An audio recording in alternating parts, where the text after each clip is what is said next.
Hello my dear student, welcome to our online section.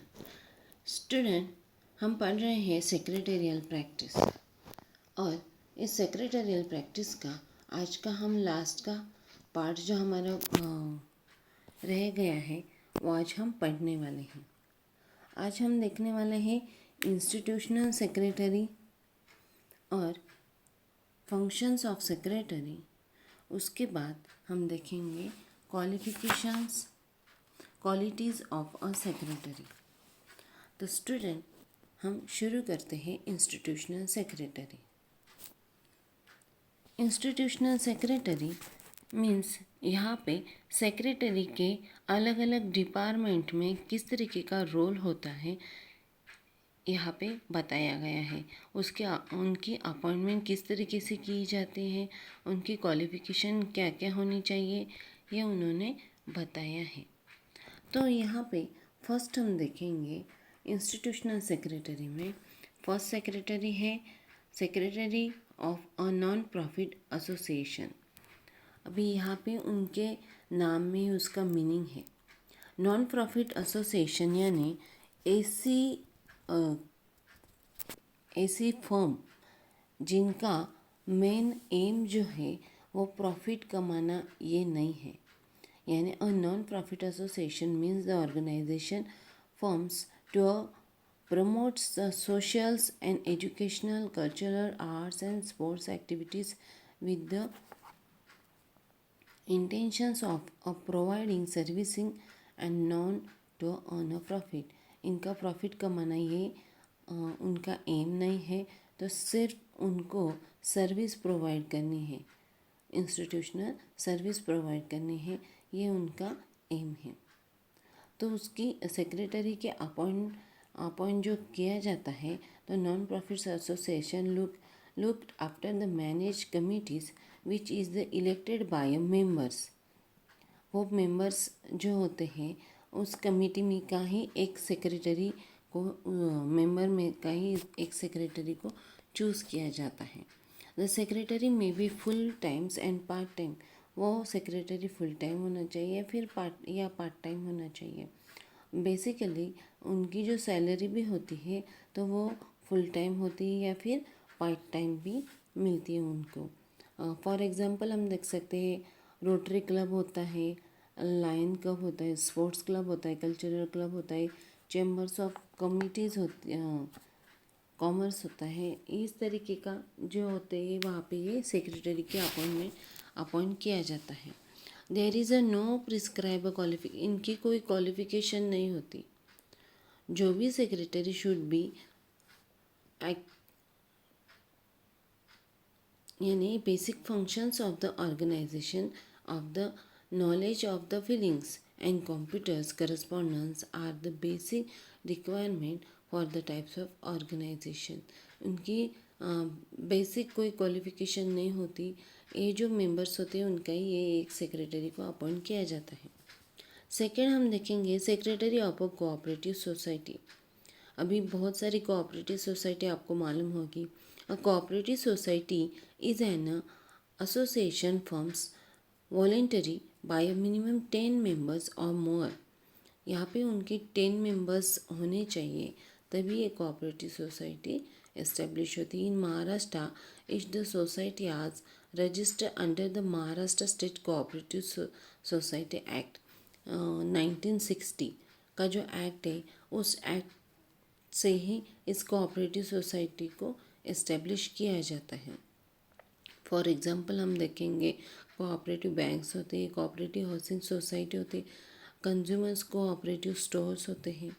ये जो होते हैं वो इस तरीके के सेक्रेटरी वहाँ पे अपॉइंट किए जाते हैं। अपॉइंट करते समय the members elect the their representative the collect management and the committees. One of the members of managing committees to appoint by a secretary. यहाँ पे जो सेक्रेटरी की अपॉइंट किए जाते हैं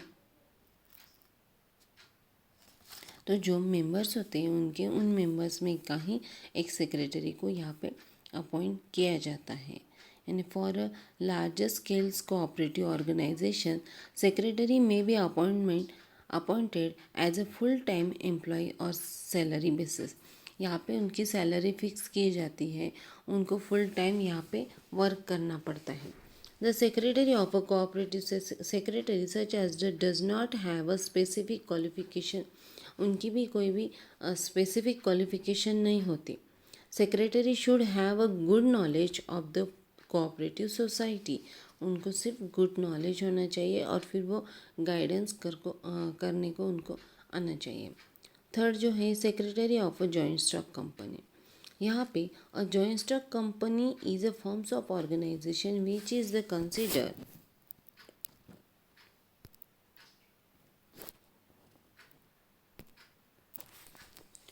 which is the consider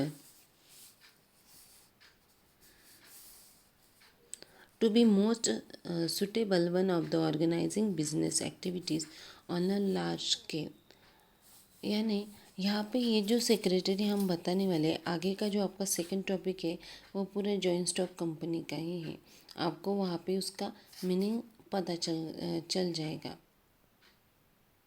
यानी जो लार्ज स्केल में जो बिज़नेस करते हैं, जो भी ऑर्गेनाइजेशन होती है, यहाँ पे वो जॉइंट स्टॉक कंपनी में इस सेक्रेटरी हो बहुत ही इम्पोर्टेंट रोल प्ले करता है यहाँ पे। तो यहाँ पे उसकी जो अपॉइंटमेंट की जाती है, the company secretary is appointed right from the times the company is a form to look after the various aspects of the business. Secretary works under the controls of the board of directors.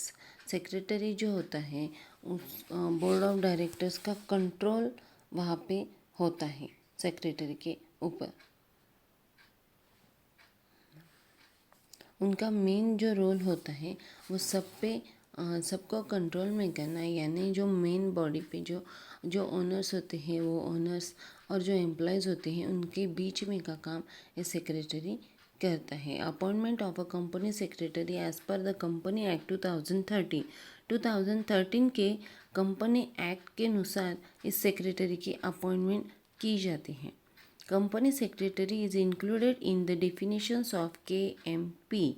KMP यानी की managerial personal यानी KMP as introduced to the Company Act 2013. The board of directors cannot look after the day-to-day affairs of the company, and therefore the task is given in a certain managerial executive of the company।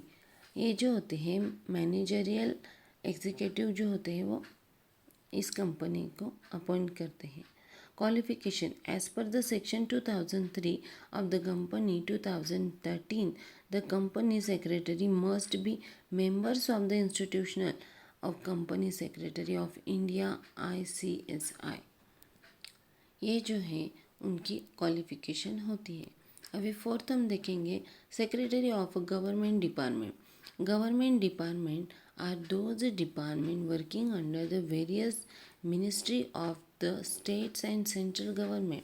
अभी government department में secretary की appointment करना यानी ये बहुत ही importance काम होता है, और इनका जो वर्किंग होता है तो वो स्टेट गवर्नमेंट हो या सेंट्रल गवर्नमेंट हो, यहाँ पे वो काम करते हैं। अपॉइंटमेंट किस तरीके से की जाती है? In the functions of government of India and state government a secretary is a administrative head of the ministry और डिपार्टमेंट। वो डिपार्टमेंट के जो हेड होते हैं वो इनके अपॉइंट करते हैं। State government or a secretary hold a position as the head of the department like a finance secretary हो या डिफेंस सेक्रेटरी हो या फिर होम सेक्रेटरी हो, इस तरीके से उनकी अपॉइंटमेंट की जाती है। अभी यहाँ पे उनकी क्वालिफिकेशन क्या होनी चाहिए? Government needs to process graduation degrees and the secretary should has be civil service examination conducted by the public service communication. उनको ये पब्लिक सर्विस कम्युनिकेशन की जो एग्ज़ाम होती है वो उनको पास होनी चाहिए, और फिर उनको उनका ग्रेजुएशन होना चाहिए या पोस्ट ग्रेजुएशन होना चाहिए। ये उनकी यहाँ पे क्वालिफिकेशन होनी चाहिए। तो ये 4 हम इंस्टीट्यूशनल सेक्रेटरी के 4 जो टाइप्स थे वो हमने देखे। First, secretary of a non profit, second secretary of a cooperative society, third secretary of a joint stocks companies, fourth secretary of a government department. और अभी हम आगे देखेंगे फंक्शंस ऑफ अ सेक्रेटरी। यहाँ पे फंक्शंस में फर्स्ट फंक्शन जो है, किस तरीके से सेक्रेटरी जो होता है वो वर्क करता है, उसका क्या क्या फंक्शंस होता है वो हम देखने वाले हैं। फर्स्ट उनका है करस्पॉन्डेंस। अभी सेक्रेटरी बोला जाए तो फर्स्ट उनका लेटर राइटिंग में उनका स्किल होना चाहिए। उनको one of the important functions of the secretary, correspondence secretary look after the inward and outward mail उनको देने के लिए यानी उस वर्क के लिए वो एक्टिव होनी चाहिए।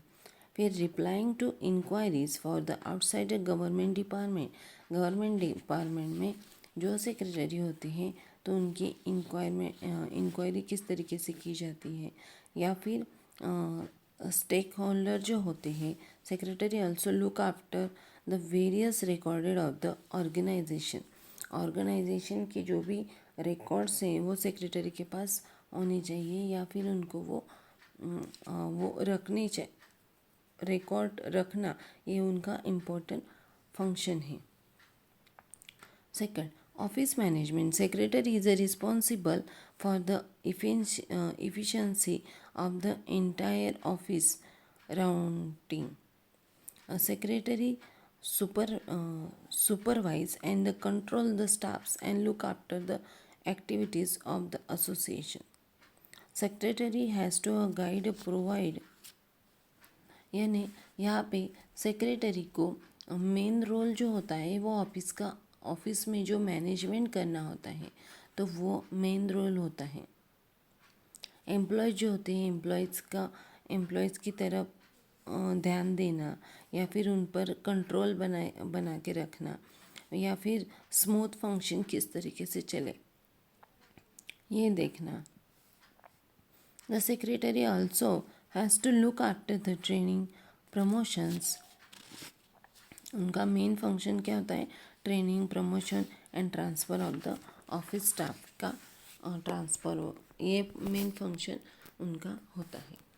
थर्ड हम देखेंगे रिसेप्शंस फंक्शंस। सेक्रेटरी बोला जाए तो उनका फर्स्ट फंक्शन जो होता है वो रिसेप्शन फंक्शंस होता है।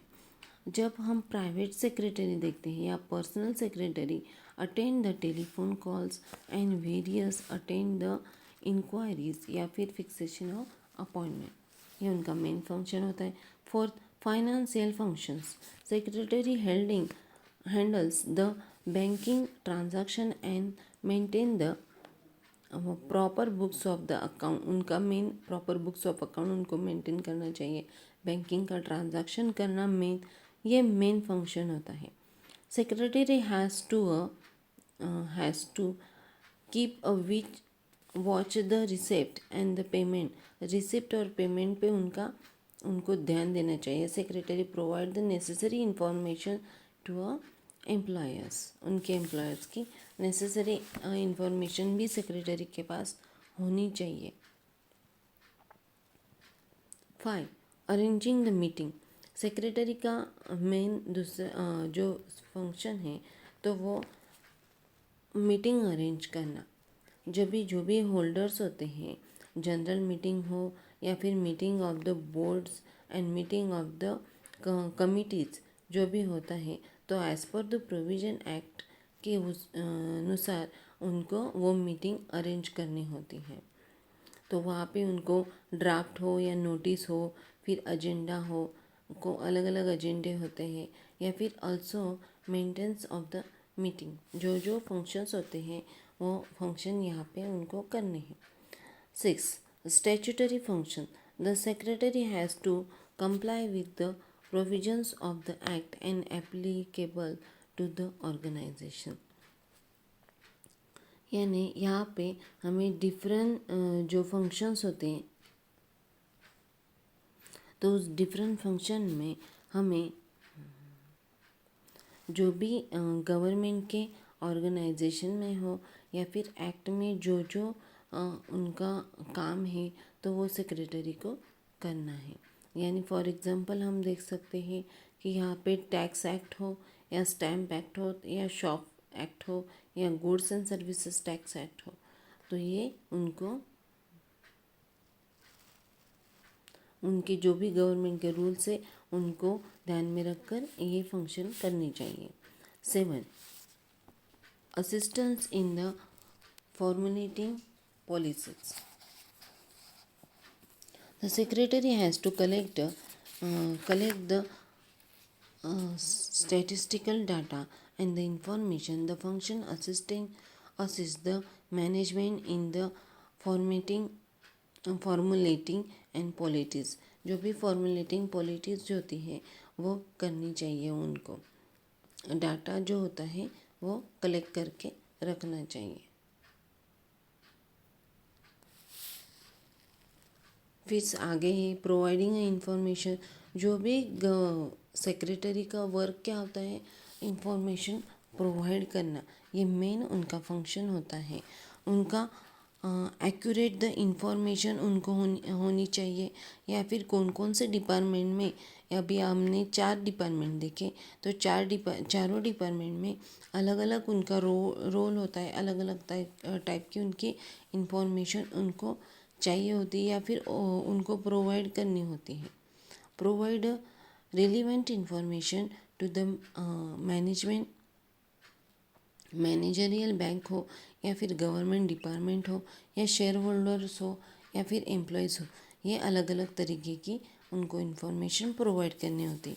या फिर 9th एडमिनिस्ट्रेटिव फंक्शन है, जो लास्ट वाला फंक्शन है। The secretary providing administrative functions like assisting in the appointment employees, distributions of office work and supervisions, training, promoting. Secretary maintains all statutory books under the proper custodies. तो ये हमने secretary के यहाँ पे function देखे। यहाँ पे हम देखने वाले हैं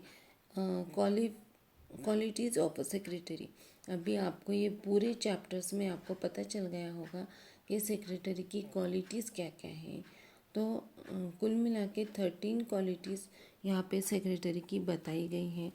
आपको तो मालूम है ये हमने बहुत सारे जो पॉइंट्स हैं वो कवर कर चुके हैं, फिर भी मैं आपको शॉर्ट में बताती हूँ। एक्यूरेसी, सेक्रेटरी का जो वर्क होता है तो वो एक्यूरेट होना चाहिए।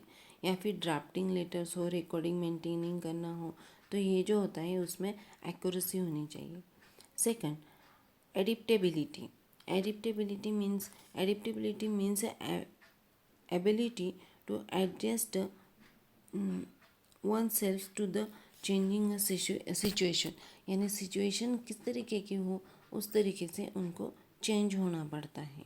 बेटर हो या फिर गुड हो या बेटर हो, उस तरीके से उनको सिचुएशन चेंज करने। गवर्नमेंट पॉलिसीज़ हो इसमें आता है या फिर मैनेजमेंट पॉलिसीज़ आता है। Third, cooperativeness. यहाँ पे सेक्रेटरी जो होता है वो उसका मेन क्वालिटी जो होती है वो कोऑपरेटिव होना चाहिए। डेवलपिंग अ स्पिरिट्स हो या फिर सेंस ऑफ टुगेदरनेस हो, तो यहाँ पे वो फिर 4,